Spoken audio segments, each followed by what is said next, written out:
In 2023, Christine Clyne-Spraker, health tech and co-CEO, mother and wife, decided to listen to the voice that was not so gently nudging her to make a drastic change. Now, despite her incredible personal and professional accomplishments, the accolades that she had worked years to receive, they were no longer serving her by the way that her younger self had hoped.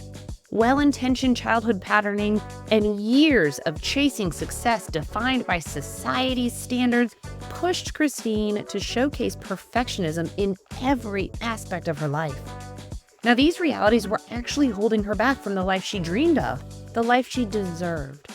And after much deliberation and reflection, she made an incredibly brave and at times surprising life changes that empowered her to shed perfectionism and explore her individuality, her truth, and her authentic self.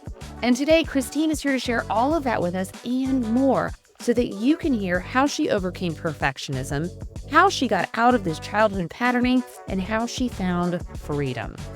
You are listening to the Glass Ceiling and Sticky Floor podcast, the podcast that will empower you to shatter limiting beliefs and toxic behaviors to uncover infinite possibilities so you can live your best life. I'm Erica Rooney, and I'm on a mission to bring more women into positions of power and keep them there. I'm obsessed with all things growth and abundance, and I'm here to talk you through the tried and true secrets to get you to level up your career and your life. We talk about the hard stuff here: imposter syndrome, perfectionism, fear, and burnout.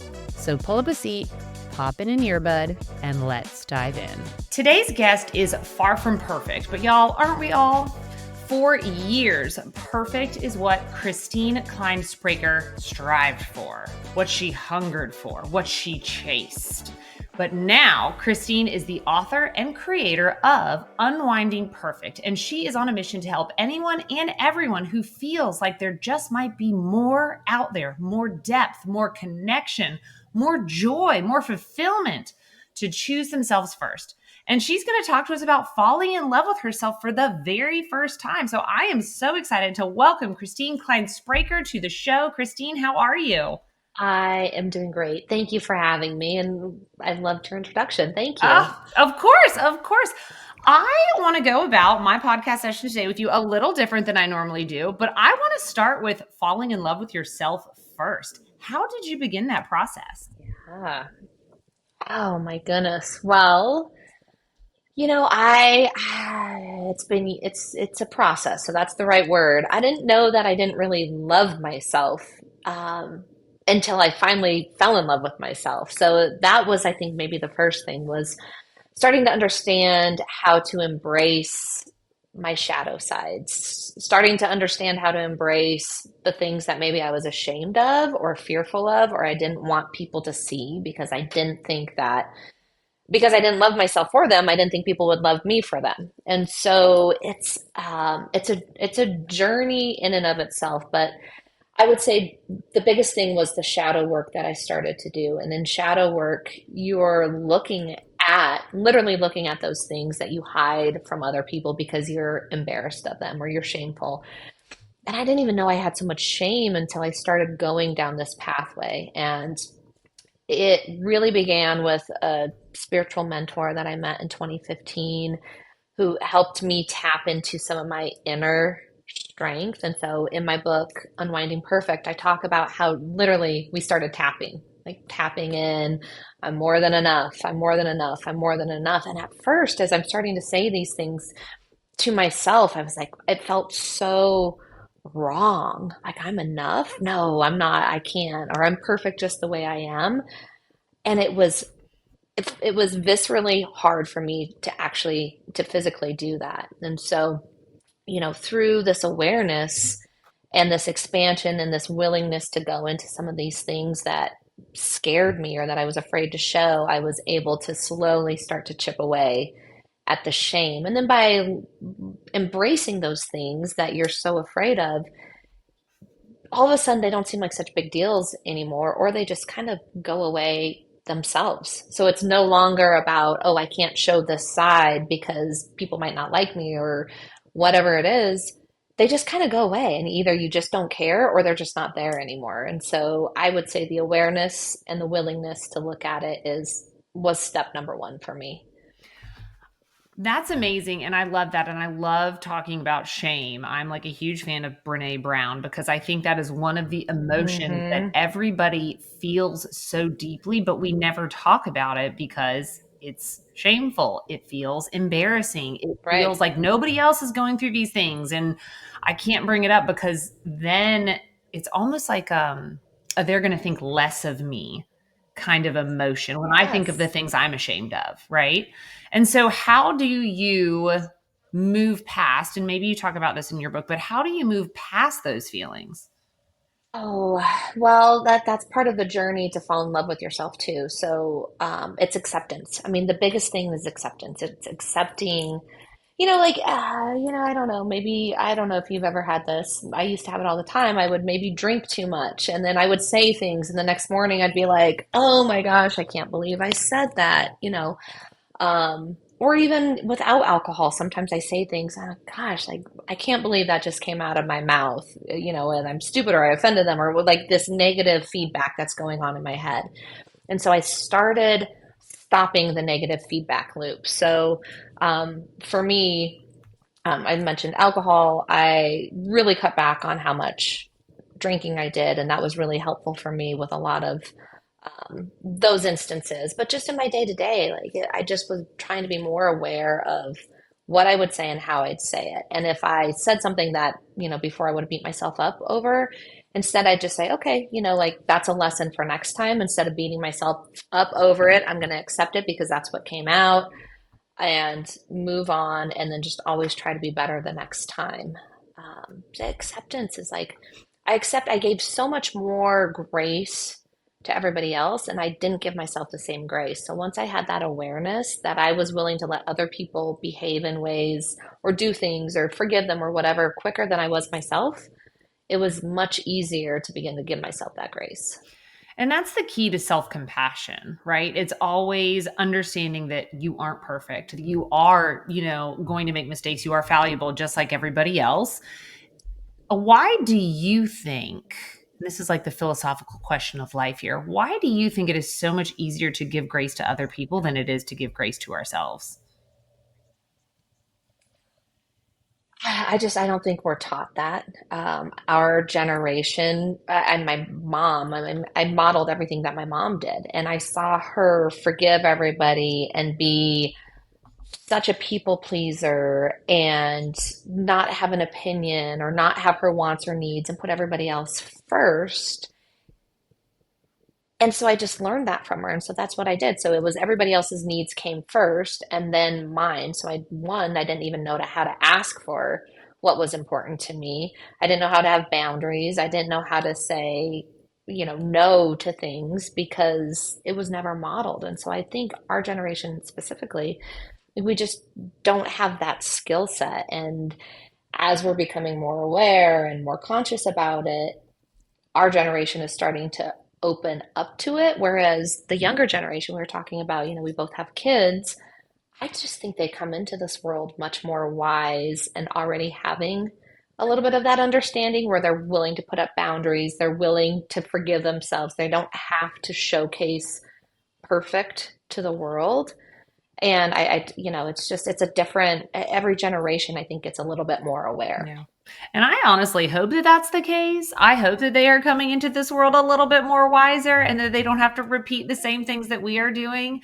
But I want to rewind it a little bit and I want to hear more about your come up story because this is fascinating to me. All of this work that you're doing to unwind perfect. What brought us to this place?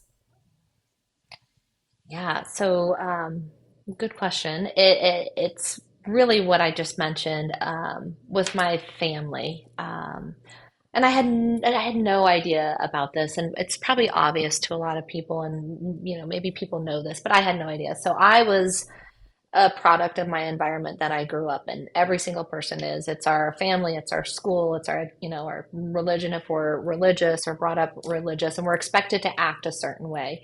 And then within the family, you have these dynamics of where you learn to be loved and how to feel safe. And so your parents are constantly giving you feedback. If you behave this way, I love you. If you behave this way, I'm judgmental, I'm critical, at least in my family. Not all families are like that. But so I learned at a young age, I had three older siblings that my parents were both married before, had children, divorced, married, had me. So I only had half siblings.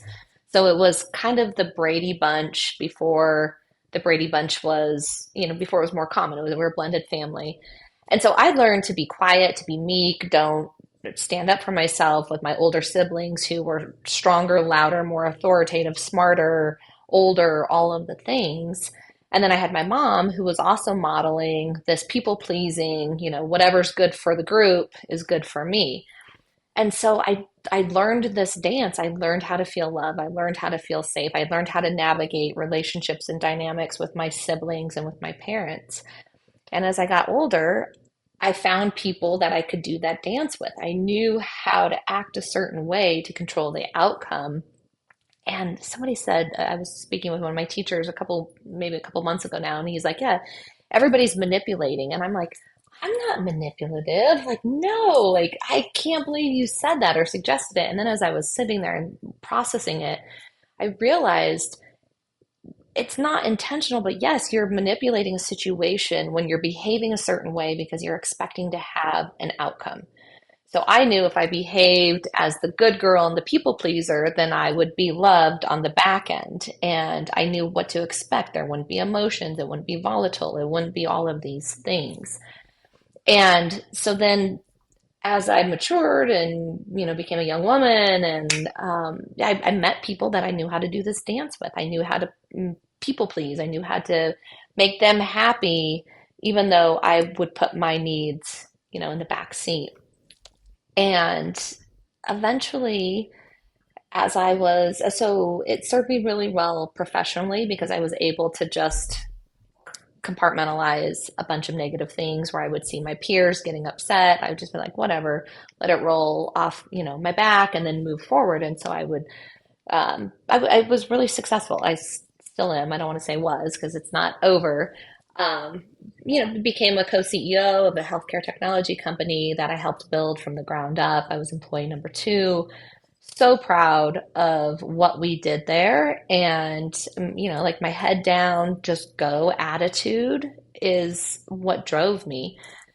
At the same time, my husband and I, marriages are hard. We had two young kids, started this business, and our relationship started to deteriorate. And I started to realize I was looking for more depth, more connection, more all of the things, but I didn't know how to foster it because that wasn't, again, something I learned because I was used to the superficial facade of presenting perfect and pleasing everybody else, which means there wasn't a lot of room for what my depth or my connection or whatever. And so, and my husband was probably equally unhappy as well. And so we decided to separate the end of 2022. And then 4 months later, I decided to leave the business and resign. We were co-CEOs with my business partner. It was time to have a single CEO. And so it made sense at that time for me to walk away. But within 4 months, I went from full-time mom, full-time co-CEO, running and operating a business with this huge team with clients on meetings from, whatever time in the morning to whatever time at night to alone 50% of the time. And that was devastating for me. And I knew I wanted more in life, more depth, more connection, more personal growth. And so I started writing. Writing had always been really cathartic for me. And through the urging of some friends, they said, I think you should write a book. And so this book just poured out of me. And it's a memoir really of the generational patterning, childhood conditioning that I learned at a young age, doing that dance. And then how I began to unwind that over the last, 8 or 10 years now. And I just remember sitting there thinking one day, I was like, hey, universe, like, and I also became very spiritual. I was raised in a religious dogma, went away from it because it didn't feel right. Like there was just things about religion that I knew were good, but didn't settle feel right. And so I became very spiritual, very connected to God. And I was like, universe, if this is what I'm supposed to do, like, give me a sign. And a couple days later, I got an email from my now publisher that said, have you ever wanted to write your first book? Come meet Samantha Joy, a best-selling author and publisher. And I was like, thank you. Like, obviously, that's a sign. So I went and met with her, and she ended up, her company, Land and Hale, published my book, Unwinding Perfect. So it was just this magical journey reflecting on this last year now. It's really been a 1 year sabbatical. Wrote the book, published the book, built a house, moved into the house, and now I'm at this place where have all of this experiential wisdom, both personally and professionally, and I'm ready to give back. I'm ready to share my hard-earned lessons with the world, whether it's personal or, professional, stepping back into a professional aspect. Well, I love this concept of unwinding perfect. And what I'll say, Christine, is like your story just resonates so deeply with me because I grew up from a divorced household where I was bouncing back and forth between two very Mm-hmm. different homes. And I very quickly learned that like you act and behave this way in this house and you act and behave this way in this house. And I'm going Wow. to be very clear, like nobody ever said that, right? But it's what you all internalize. So I Mm-hmm. was code switching between my own homes, as a child. And it's just not something that you ever think about or connect with. But then I think if you are like you and me and you're ambitious and you're constantly growing and evolving, and I too became spiritual and really kind of trusted in the universe and leaned into the Mm-hmm. signs that I was getting. But one of the areas that I think I wasn't necessarily expecting, and I don't know about you, I'm interested to see what you think, but when you do recognize your own unhealthy pattern, whatever that may be, because you Mm-hmm. are in this search for more depth, more connection, and more growth, it disrupts the life that you are in and the relationships that you have built, maybe Yeah. like with your husband. And it's almost like they don't know what to do with this newfound and it takes that growing and that shifting. So I guess what I'm trying to get to is in your quest of growth and rediscovery, which then leads through the separation and you walking away from your job and trying something new, you know, is that what impacted your relationships or did it have this ripple effect or, just tell me more about that. Yeah, there's a lot to, no pun intended, unwind there, like unpack, because there were unintended consequences for sure. As you as I began to understand my unhealthy patterning, and I began to understand why I was triggered by certain things, why I behave certain ways. There's also, everybody has these core wounds that you develop as a child that stick with you that then can be triggered or can be traumatizing in certain aspects throughout your entire life. Um, Most certainly my relationships began to change. So I mean, I remember very vividly one night talking to my now ex-husband and just saying, this was years ago, like I'm on this path of growth. And he was like, growth? Like, how do you grow? It was just this,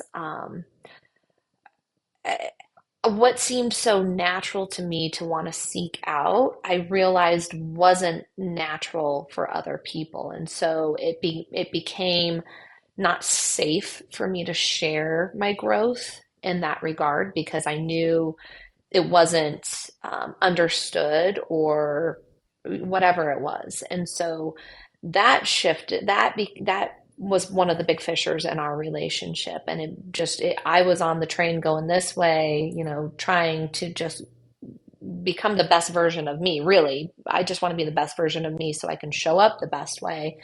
But other people, when they're not willing or they're not interested in growth, it changes your dynamic significantly. And so it's changed dynamics with friends, making the decision to divorce. Really changed a lot of dynamics with friends because, you have couple friends, you have your kids go to school with people you love and you adore, and you become really good family friends. And those shift. There's a lot of letting go you have to do. And it can be extremely painful because these are people you love, you know, including my ex-husband, including this life that I had dreamed of, that I had romanticized that we were going to have. Um, my parents struggled, and with this book, even, you know, I put some stuff out there about my family, and it was hard for them to read, but ultimately, it's brought us closer because now we're having conversations that we never would have before. We never talked about anything hard. We just put it under, swept it under the rug. Um, but there are people that I just aren't in my life anymore. And while I miss certain aspects of it, what it does is really allows for new to come in. And so, not to get too like woo or whatever, but I believe really, really deeply about the science behind energy and frequencies, and we all vibrate on a certain level. And depending on where we're vibrating, we attract like. And as we're growing, we're changing our vibrational levels and we're intensifying. And usually, as we're growing, there's less fear, less anxiety, less anger, there's more love, there's more gratitude. And so your frequency just starts to naturally rise. And as that frequency is changing, you start to attract different people.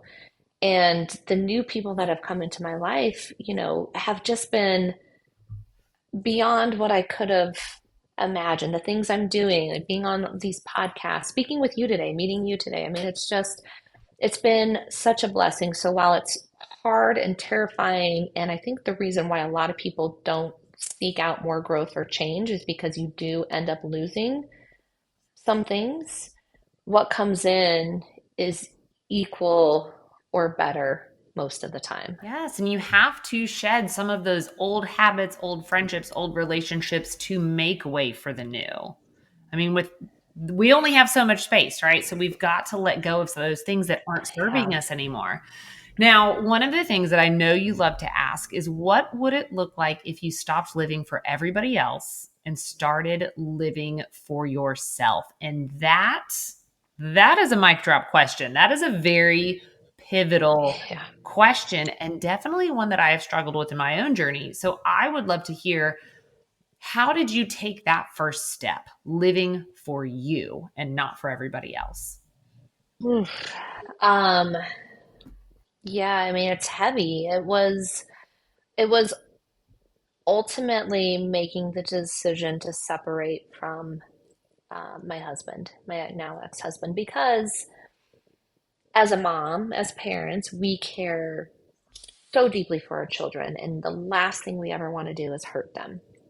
And I think as parents, we feel our responsibility to protect them as much as we can and to shed them from pain. We want them to grow and we want them to adjust and to have experiences that they learn from, but you don't ever want to be the person who causes that great pain.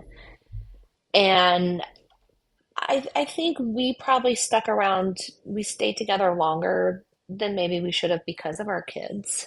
In hindsight, you know, it's so much more obvious. But I remember one of my mentors saying to me, Christine, is this the marriage you want to model for your children? Do you want your children to be in the same type of relationship? Because this is what they're going. And it was that helped me suddenly realize I'm actually lying to myself. I'm lying to my children. I'm lying to my family. I'm lying to all my friends because here we are putting this facade, we're putting this fake facade on about how happy we are and how perfect we are. But in reality, we weren't, and we didn't have the depth, we didn't have the connection. And so once I heard that, it was like permission almost to say, okay, I can choose myself in this circumstance. And then the first month I moved out, the first month I was in my rental house, I mean, I was like, what did I do? I was like, oh my gosh, I can't believe I did this. And I texted a girlfriend who was recently divorced, and she said, Christine, you're framing it wrong. Look at what you're choosing for yourself and a path that you're going to be able to show your children. And so since that moment, I've realized that by choosing myself, I'm teaching my children to choose themselves. I'm teaching them that mom being happy is okay, that mom choosing choices that fulfill her and benefit her only benefit and fulfill them because they now have a way to model that type of behavior. And looking back on how I modeled my mom's behavior, and talking to her now, she's like, "Mom, or Christine, I don't even know what I care about. It's been so long because she's put everybody before her for so long. She doesn't even know." And that breaks my heart. And I'm starting to figure it out in my 40s. My kids can figure it out nice and young and choose partners and friends who celebrate their choices versus making them feel like they have to retract. So I think that first step was choosing to separate and leave a relationship that no longer served Mm. me. And I love my ex-husband. We have a wonderful, friendship, better friendship than we've had in a really long time, and I'm grateful to him for that. But I have these two amazing kids, and now it's like I get a chance at a true partner, the depth, the connection, all of the things that I've been seeking, and that lights me up. That gives me a lot of energy and hope for, the second half of my life. Yeah, and I'm so glad you talk about that because divorce is such a heavy, hard topic. And I think it's one that so many people shy away from because nobody ever Hmm. gets married thinking they're going to get divorced, right? And that in itself makes people No. feel like a failure. And so then they just trudge through and it's like there's no trophy at the end of this, guys, Yeah. So like do what makes you happy. No. Yeah. But Yeah. Yeah. And you can't be reckless about it, obviously. And it shouldn't be flippant and it shouldn't be taken lightly. But everybody has this inner know them. And that inner knowing had started to really show itself for a while. And it just got to the point where it's like, I got to do this. mm. I have to choose me. And I'm a big believer that you get the signs and you get the pulls at your gut and your intuition. And I believe that you know the answer, or that it will reveal Hmm. itself in time, but you have to get quiet enough and honest enough with yourself because I think it Yeah. is really, really easy to lie to yourself about just the real state of things. It's so easy to put our heads in the sand. But Christine, you talk a lot about conscious living and conscious creation and the tiny miracles that happen every day, which, first of all, love that because they do happen every day. But what is conscious living and conscious creation? Tell me. Yeah, so that was such a good segue, because so I think we numb ourselves in so many different ways. We have all these void fillers in our life because we don't want to face what you were just saying. Like we trudge through life thinking this is what we're supposed to do. We made this commitment that we fill ourselves with, shopping, sex, alcohol, friends, all these things that maybe aren't particularly healthy, and it's our way of not facing our loneliness, our fears, our insecurities. And so as you become more aware of this, you just naturally become more conscious. Am I turning to this glass of wine because I'm sitting down with friends and we're going to have this, or is it because I feel like I need it to not be stressed right now? So conscious living to me is literally being as present as you can every minute, every second of every day. And of course, it's impossible as a human being to have a career, to have children, and not think about, yeah, I got to sign them up for camp. I got to plan this meeting. I have to be thinking about how I'm going to raise money, whatever it is. But you can still find a way to balance yourself where you're sitting here in the moment thinking, and not getting lost in the future or the past, I guess, is really what it is. And as you become more conscious, you start to see things. You start to, when you are present, I sit here and I look outside and I see these beautiful butterflies fly in front of my house all the time now. And I'm like, is there something going on where there's more butterflies now? And I'm like, no, there's not more butterflies. It's just that I'm aware of them, right? And I consider those little miracles. Butterflies are, in my book, I talk about signs, and butterflies are actually a really big sign for me. And so it's, to me, every time I see a butterfly, I'm just like, well, thank you. That's a little miracle. And so then we also, as energetic human beings, we have the ability to consciously create anything we want. And before I was like, that just doesn't seem, I mean, it's not that I didn't believe in it, but I just didn't fully understand it. And it goes back to that energy, it goes back to that emotion. And when you're vibrating at certain levels, this is going down a totally different tangent now, but let's say something you're like, I want this job where I'm making X amount of dollars every month. You can't just say I want it and then think it's going to come to you. You have to decide, you have to be very clear on what you want. You have to feel it, like, oh, you already have it. Like, you have to have that emotion. Oh, when I have that money, that much money every month, I'm safe. I get to do this. I get to travel with my children, like all the things, you're feeling it. And then you have to take intentional steps towards it, because if you don't do that, then you're just sitting there waiting for something to come to you that isn't going to find you. Yeah, you can't manifest but not act. That doesn't work that way. You have to Mm-hmm. manifest and act in tandem to really go where you want to go, to see the growth you want to see, to have the depth you want to experience, and all of that.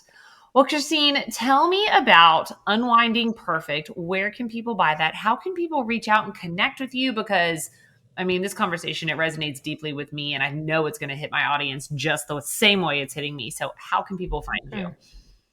Thank you. I appreciate that, and thanks for the opportunity.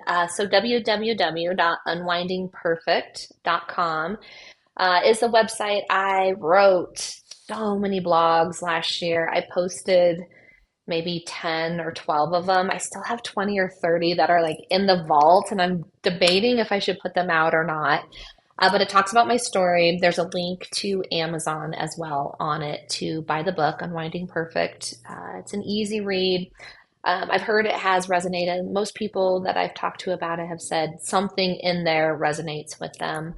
It was really beautiful for me to be able to put that out and to share it. And I'm honored and just humbled by anybody who picks it up and takes the time to read it. We are all going to go to Amazon and we are going to snag it and read it. But Christine, what is next for you?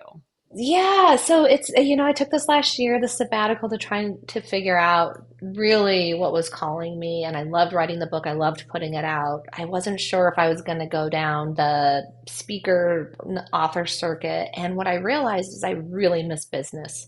Really, really, really miss business. I love the strategy, the operations, the teams, the culture. So I founded an advisory firm called cofoundher.com. It's designed really to be that virtual founder with entrepreneurs and founders that are ready to scale to the next level. Fractional COO and fractional chief of staff type work where I'm getting my hands dirty with the founder, but I'm one, not trying to take their job, and two, not trying to take a big piece of equity like a lot of times you happen, especially when you have a venture backed business. People come in, CEOs, founders get replaced all the time. I'm not trying to do that. I'm trying to help you scale up to be the best version of you. So that's what's cooking now. I love that. And I love the name Co-Found Her. Amazing. Well, Christine, I always end my show with this one last question. But if you could go back in time to the Christine who was so wound up perfect, right? What is that one piece of advice Oh, you would give her today? oh my gosh, breathe. Literally just breathe. It's going to be okay, and you can let it all fall apart and it will still be okay. Mm. Just breathe. And that's some damn good, solid advice right there. Just breathe. Wherever you are, take a breath. Christine, this conversation was amazing. I'm so glad we made it happen. Thank you so much for being here. And everybody, go check out her book on Amazon, Unwinding Perfect. I will have the links in the show notes. Christine, thank you. Thank you, Erica.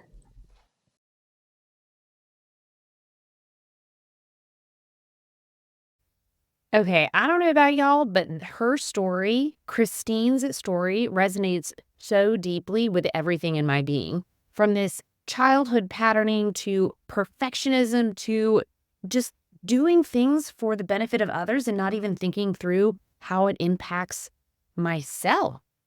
So I really appreciated her being so open and honest with the hard decisions, all the way up to divorce and quitting her job. I mean, those are massive changes, y'all. But the bright light is that even through the hard stuff, she always had hope that it would bring a more positive future, that it would bring her satisfaction and fulfillment and all of those things that she had hoped for as a little girl. So thankful to her. Please go check out her book, Unwinding Perfect. Let us know what you think about it. But I am so glad that you spent your time listening to both myself and Christine today. Make sure you follow me on Instagram, LinkedIn, and all of the socials just for more content like this. But until next time, remember, the only ceilings that exist are the ones we place over ourselves. Let's smash through them together.